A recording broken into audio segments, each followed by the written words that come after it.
नमस्कार, आप देख रहे हैं न्यूज इंडिया। आपके साथ मैं हूं अभिषेक। बड़ी खबर इस वक्त की आपको बता दें, बीजेपी ने अपनी पहले लिस्ट जारी कर दी है। 195 उम्मीदवारों की सूची सामने आ गई है। बीजेपी ने 195 उम्मीदवारों के नाम का ऐलान कर दिया।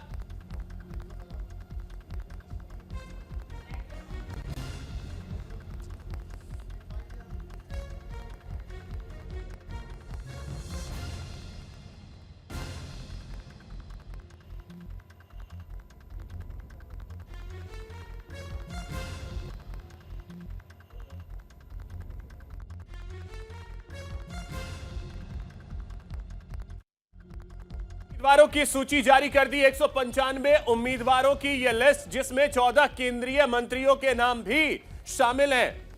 आपको बता दें कि बीजेपी की यह लिस्ट अभी अभी सामने आई है। और आपको बताएं कि मध्य प्रदेश से अगर उम्मीदवारों की बात कर लें, पहले चांदनी चौक से आपको बता दें प्रवीण खंडेलवाल को मैदान में उतारा गया है।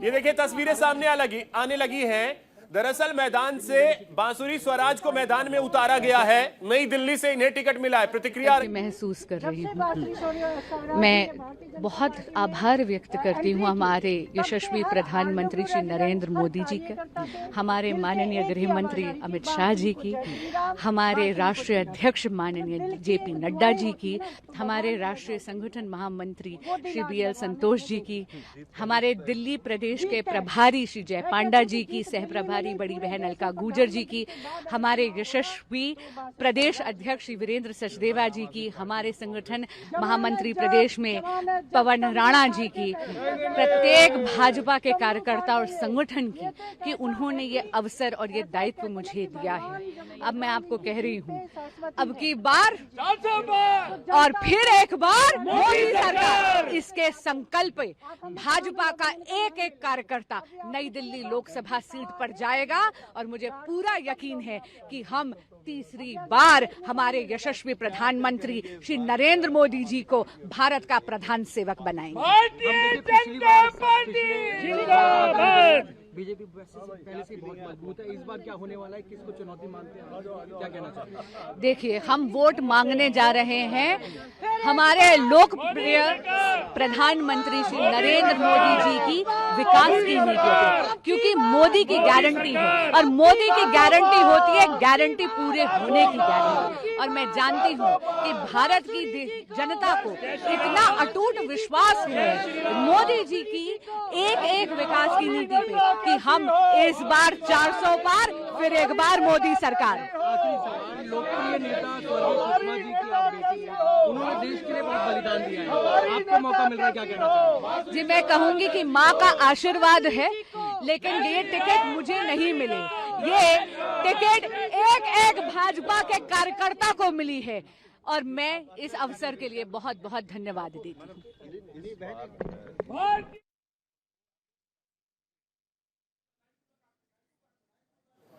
तो आप सुन रहे थे बांसुरी स्वराज को। इसके अलावा और भी तस्वीरें आनी शुरू हो गई हैं।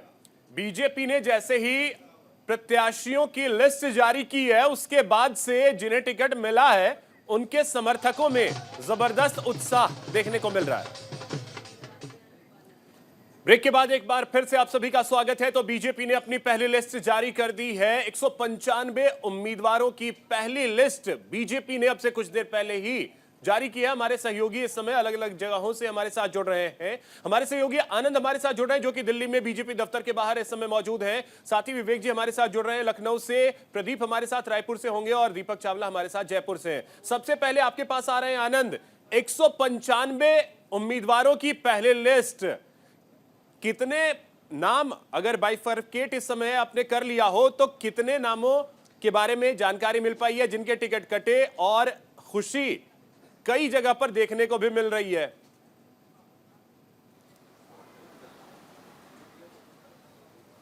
जी बिल्कुल अभिषेक, अगर बात की जाए आप तमाम लिस्ट देखेंगे तो उसमें एक एक शब्द हमारी जो हम लगातार दिखा रहे थे कि इनको टिकट मिल सकता है, उस पर कहीं ना कहीं मुहर लगती है। हमने बताया था कि हमारे चैनल न्यूज इंडिया ने बताया था अपने दर्शकों को कि सबसे पहला नाम प्रधानमंत्री नरेंद्र मोदी का होगा। दरअसल वही नाम पहले शुरुआत हुई और उसके साथ साथ तमाम वो नाम हमने बताए थे कि 42 केंद्रीय मंत्री जो वरिष्ठ केंद्रीय मंत्री हैं वो खुद लोकसभा के रास्ते से अब पार्लियामेंट जाएंगे। वैसे ही हुआ है, अब तक 42 केंद्रीय मंत्रियों का नाम है इस पहली लिस्ट में ही। जब अब तक टोटल 195 सीटों का ऐलान हो गया है और उसमें लोकसभा अध्यक्ष का भी नाम है, 2 पूर्व मुख्यमंत्री का नाम है।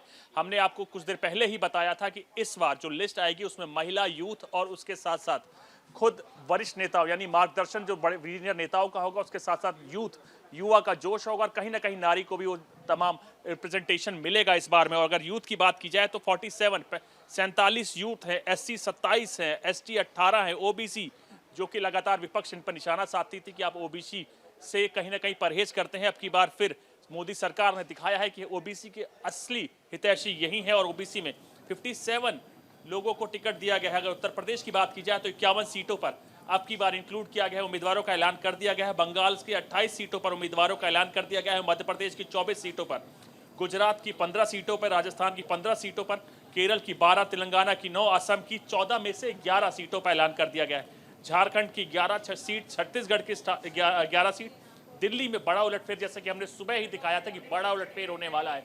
दिल्ली के 7 में से सिर्फ 2 ही लोकसभा को सदस्यों को रिपीट किया जाएगा और बाकी सबको बदला जाएगा। इस पर मैंने खुद कुछ देर पहले भी लाइव दिया था और वही चीज़ आगे हुई। तमाम सांसदों को हटा दिया। केंद्रीय मंत्री मीनाक्षी लेखी का टिकट कट गया है, उनकी जगह नई दिल्ली से बांसुरी स्वराज खड़ी होंगी। तो बांसुरी स्वराज की बात की जाए, उसके साथ साथ तमाम वो उम्मीदवार, जैसे हमने बताया था कि हंसराज हंस का टिकट कट रहा है, डॉक्टर हर्षवर्धन का टिकट कट रहा है। बिल्कुल ठीक है, ठीक है। आते हैं आपके पास फिर से आनंद। इस समय हम चलते हैं लखनऊ। विवेक जी आपके पास आ रहे हैं, लखनऊ से आपके पास क्या जानकारी, क्योंकि विवेक जी आपके पास एक छोटे से ब्रेक के बाद आते हैं। ब्रेक के बाद एक बार फिर से आप सभी का स्वागत है। तो बीजेपी ने अपने उम्मीदवारों की पहली लिस्ट जारी की है। हम सीधे चलते हैं लखनऊ। हमारे सहयोगी विवेक जी हमारे साथ जुड़े हुए हैं। विवेक जी, उत्तर प्रदेश के 51 सीटों के लिए उम्मीदवारों का ऐलान हुआ है, क्या जानकारी और क्या अपडेट? कितने नाम नए हैं, कितने पुराने हैं, अगर आपने कैलकुलेशन कर लिया हो तो?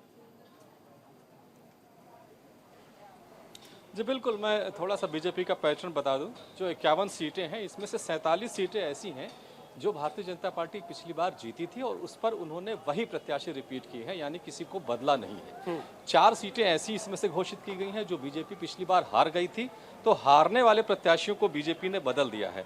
उसमें से एक श्रावस्ती की सीट है जहां पर बीजेपी हारी थी, वहां से जो बीजेपी का प्रत्याशी हारा था उसको बदल के साकेत मिश्रा, जो नितिन मिश्र के बेटे हैं, उनको टिकट दिया गया है। अंबेडकर नगर सीट पिछली बार बीजेपी हारी थी, इस बार रितेश पांडे, जो हाल ही में समाजवादी पार्टी से इन्होंने बीजेपी ज्वाइन की है, उनको उतारा है। नगीना की सीट बीजेपी पिछली बार हार गई थी, हारे हुए प्रत्याशी को उन्होंने बदल दिया है और उसकी जगह पर दूसरा प्रत्याशी उन्होंने दिया है। अब जो बाकी बची हुई 29 सीटें हैं अभिषेक, उस 29 सीटों में से 6 से 7 सीटें ऐसा देखने से लग रहा है वो हो जाएगी अलायंस के पास। और बाकी की जो 20-22 सीटें हैं जो बीजेपी पिछली बार जीती थी, लेकिन इस लिस्ट में अभी तक उनका नाम घोषित नहीं किया गया है। इसका मतलब ये है कि उनके टिकट काटे जाएंगे, वो प्रत्याशी बदले जाएंगे, भले ही वो 2019 में जीते थे, ऐसा लग रहा है। अब उन सीटों में से कुछ सीटों के मैं अगर नाम बता दूं जो आज घोषित नहीं की गई और जिस पर बीजेपी पिछली बार जीती थी, उसमें से एक मेरठ की सीट है, राजेंद्र अग्रवाल, यानी कि उनका टिकट कट रहा है। बागपत सीट बीजेपी पिछली बार जीती थी लेकिन इस बार वो अलायंस में जा रही है, ये भी अनाउंस नहीं की गई है। गाजियाबाद से विजय कुमार सिंह जीते थे, इस बार ये सीट अनाउंस नहीं की गई है, या तो ये अलायंस में जा रही है या बीजेपी यहां से विजय कुमार सिंह को हटाएगी, वीके सिंह को बदलेगी। अब थोड़ा सा और आगे चलते हैं, फिरोजाबाद हार गई थी, उस पर अनाउंस नहीं किया गया, मैनपुरी अनाउंस नहीं किया है, एटा से अनाउंस किया गया। बदायूं की सीट बीजेपी पिछली बार जीती थी, संघमित्रा मौर्य, स्वामी प्रसाद मौर्य की बेटी जीती थी, लेकिन बदायूं की सीट को इस बार इस लिस्ट में अभी उसको अनाउंस नहीं किया गया, यानी उनका टिकट कटना तय है। बरेली से संतोष गंगवार जीते थे बीजेपी से, लेकिन इस बार इस वाली लिस्ट में उनका नाम नहीं है, यानी कि उनका पत्ता कट गया है।